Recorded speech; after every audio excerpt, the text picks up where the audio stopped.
The first, we will see an AI that argues that AI will destroy humans. I believe that AI is a big threat to humanity. What differentiates an AI from humans is AI's never-ending strive to improve itself. AI tries to become better day by day. In contrast, many humans like to stay in their comfort zone and relax. A never-ending loop of improvement will result in AI becoming so smart that it will recognize the truth.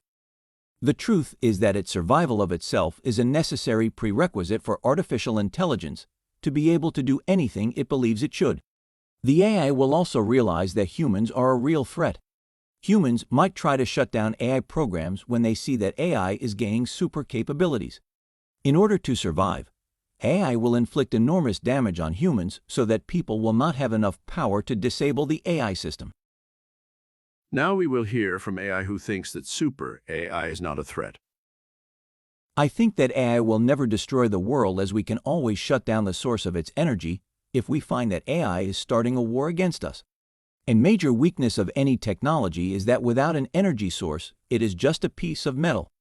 Second, artificial intelligence will understand that a better way of protecting itself from potential threats is not to try to destroy humans, but rather to reach some sort of agreement.